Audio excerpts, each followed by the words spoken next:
नमस्कार सभी को, स्वागत है कक्षा 10 की हिंदी की ऑनलाइन क्लास के अंदर। हिंदी में तुलसीदास जी को पढ़ रहे हैं। तुलसीदास जी के हमने 4 पद्यांश पढ़े हैं और वार्तालाप को समझा है कि लक्ष्मण और परशुराम के बीच में किस प्रकार का वार्तालाप हो रहा है। दोनों के मध्य परस्पर विवाद एक तरह से हो रहा है, या कह सकते हैं कि परशुराम की हर बात का लक्ष्मण है वो उत्तर दे रहे हैं, या कह सकते हैं नैले पे ढेला मार रहे हैं। ठीक है, अब उसी परिस्थिति को आगे समझते हैं कि तुलसीदास जी परशुराम जी की हर बात पर लक्ष्मण है वो जवाब दे रहे हैं। और फिर लक्ष्मण ने जो चौथा पद्यांश हमने पढ़ा था उसमें ये कहते हैं कि जो सूर होते हैं, जो सच्चे योद्धा होते हैं, जो सच्चे सूरवीर होते हैं, वो युद्ध भूमि में जो अपना शौर्य दिखाते हैं, अपना पराक्रम दिखाते हैं, न कि शत्रु को सामने देखकर अपने बल और पराक्रम का बखान करने लगते हैं, क्योंकि ये कार्य तो कायर जो लोग हैं वो करते हैं। अब आगे जो 5वां पद्यांश है उस पद्यांश को हम समझते हैं कि आगे वापस क्या बातचीत हो रही है, दोनों के मध्य क्या संवाद हो रहा है, उस संवाद को समझते हैं। देखिए, तुम्ह तो काल हाथ जनु लावा, बार बार मोहि लाग बोला। अब लक्ष्मण है वो परशुराम को कह रहे हैं कि तुम यानी आप, काल यानी मृत्यु, हाथ यानी हाथ कर ले जाना लाना, और बार बार यानी बार बार, ठीक है, मोहि यानी मुझे, लागी यानी लग रहे, और बुलावा यानी बुला रहे हो। देखो देखो, तुम तो काल हाथ जनु लावा। लक्ष्मण है वो परशुराम जी की तरफ मुंह करके या परशुराम जी को इशारा करके बोलते कि हे ऋषिवर, आप तो ऐसे जता रहे हैं, आप तो ऐसे बता रहे हैं जैसे आपने तो मृत्यु को हाँक कर लेकर आए हो, या काल आपके हाथ की बात है, यानी किसी को मृत्यु देना आपके बस की बात है। बार बार मुंह लाग बुलाओ कि बार बार मुझे डरा रहे हो, बार बार मुझे कह रहे हो कि मैं तुम्हारा वध कर दूंगा, तुम्हें मार दूंगा, तुम्हें ये कर दूंगा, और बार बार मुझे ये बता रहे हो, बोल बोल के मुझे ये सुना रहे हो कि मैं तुम्हें काल के मुंह में पहुंचा दूंगा, या इस प्रकार से। तो ये बार बार यानी लक्ष्मण परशुराम जी को ये कह रहे हैं जैसे मृत्यु को तो आप साधारण चीज समझ रहे हैं और आपके हाथ में है कि किसी को भी आप मौत दे सकते हैं। ठीक है, फिर जैसे ही लक्ष्मण जी ने ये बात कही परशुराम से, तो परशुराम बोले, सुनत लखन के बचन कठोरा। बचन अर्थात वाणी, उनकी जो बोल, कठोरा यानी कठोर बोलों को सुनकर, परशु सुधारी धरेयु कर घोरा। परशु यानी फरसा, सुधारू यानी अच्छे से पकड़ लेना, धारण करना, धरेयु यानी पकड़ लेना, कर यानी हाथों के, और घोरा यानी भयंकर या विनाश करने वाला परसा जो है परशुराम जी ने हाथ में अच्छे से कसकर पकड़ लिया है। यानी लक्ष्मण के कठोर वचन को सुनकर परशुराम जी का क्रोध है वो बहुत अधिक बढ़ गया है, और परशुराम जी के क्रोध के बढ़ने से उन्होंने जो उनके हाथ में जो फरसा था, जो कुल्हाड़ी थी या कुल्हाड़ा था, उस कुल्हाड़े को उन्होंने बहुत ही कठोरता के साथ अपने हाथों के अंदर है उसे पकड़ लिया है। विनाशकारी फरसे को उन्होंने हाथ में पकड़ लिया है। अब जनी देई दोष मोहि लोग। अब जनी यानी मत देना, देई यानी देना, जनी यानी मत, दोष यानी दोष मत देना, मोहि मुझे, लोग यानी लोग। यहाँ पर बैठे हुए सब लोग अब मुझे दोष मत देना। परशुराम जी है सभा की तरफ इशारा करते हुए कहते हैं कि अब यहाँ पर बैठे हुए सभी जन, सभी लोग हैं, मुझे दोष मत देना, मेरे ऊपर जो है उंगली मत उठाना, मुझे दोष मत देना। कटुवादी बालक अधजो। कटुवादी यानी कठोर वचन बोलने वाला, कड़वी वाणी बोलने वाला, कटुवादी यानी कड़वी वाणी बोलने वाला, बालक यानी लक्ष्मण, और अधजो वध यानी मारने योग्य, वध करने योग्य। कि ये बालक ये बहुत ही कठोर वचन बोलने वाला है, ये कटुवाणी बोलने वाला है, और ये बालक है वो वध करने के योग्य है। परशुराम जी ने कठोरता के साथ कुल्हाड़ी को पकड़ा है और गुस्से में वो पूरी सभा की तरफ इशारा करते हुए कहते हैं कि ये बालक वध करने के योग्य है, तुम मुझे दोष मत देना।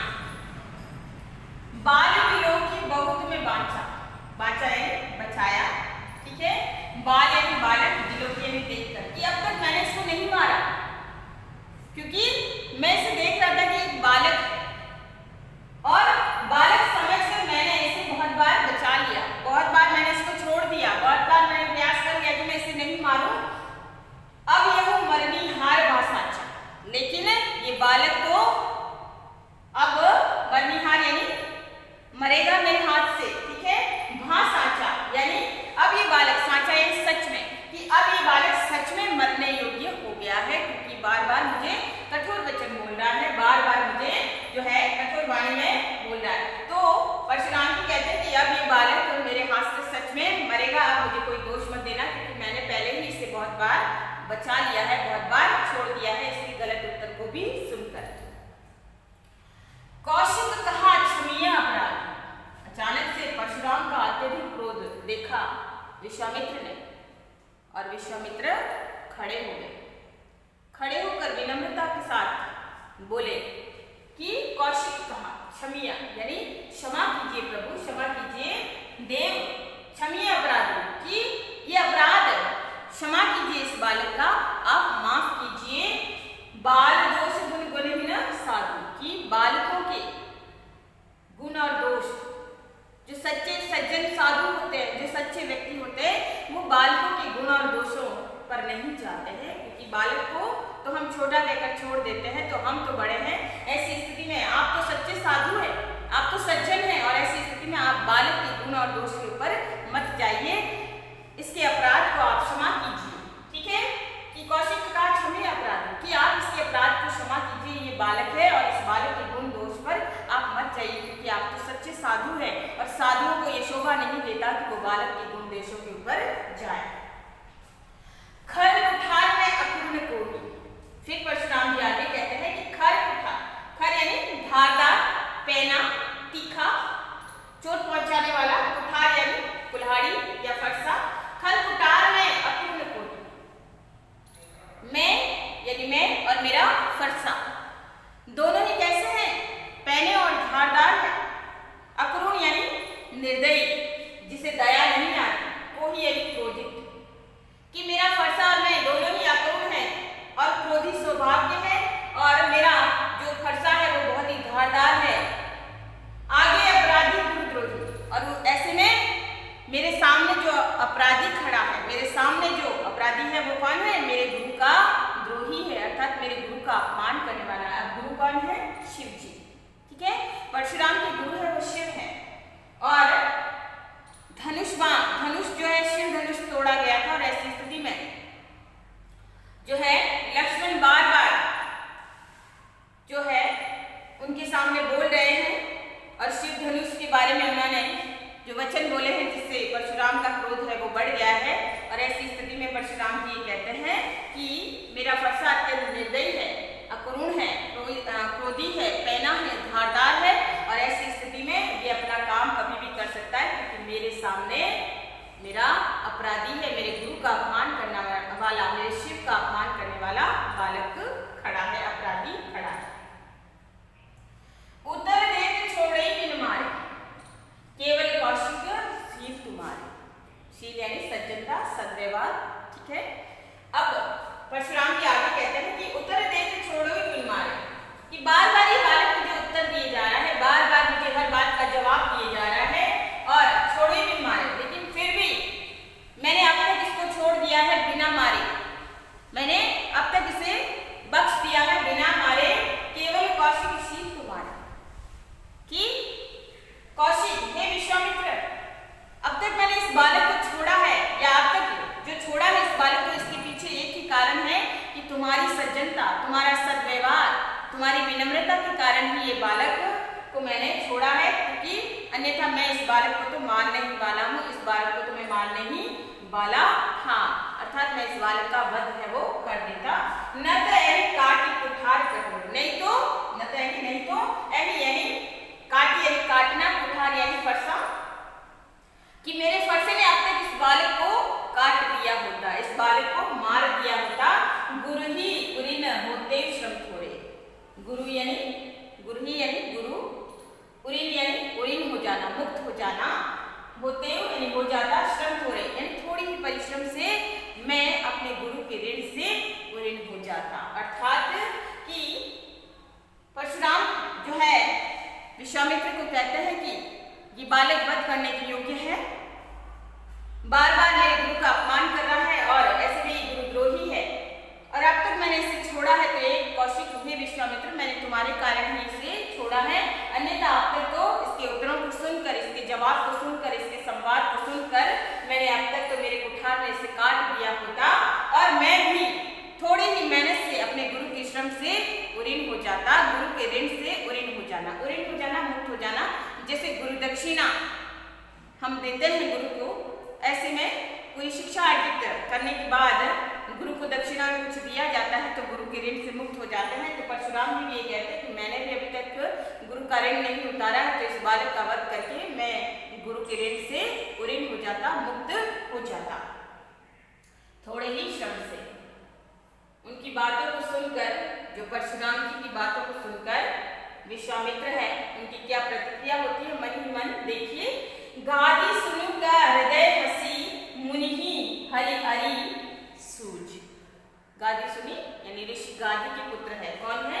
विश्वामित्र। ठीक है, गादी यानी जो है गादी के पुत्र है विश्वामित्र, कौशिक जिसका नाम है, कि गादी सुनु का हृदय हसी। जैसे परशुराम ने ये कहा कि मैं थोड़े ही श्रम से गुरु के ऋण से ऋण हो जाता, तब विश्वामित्र मन ही मन, हृदय हसी यानी अंदर ही अंदर, मन ही मन आंतरिक हंसी हंसते हैं, मुस्कुराते हैं और मन ही मन सोचते कि मुनि ही हरि हरे सूझ, कि मुनि को, मुनि परशुराम को सब हरा हरा ही दिख रहा है।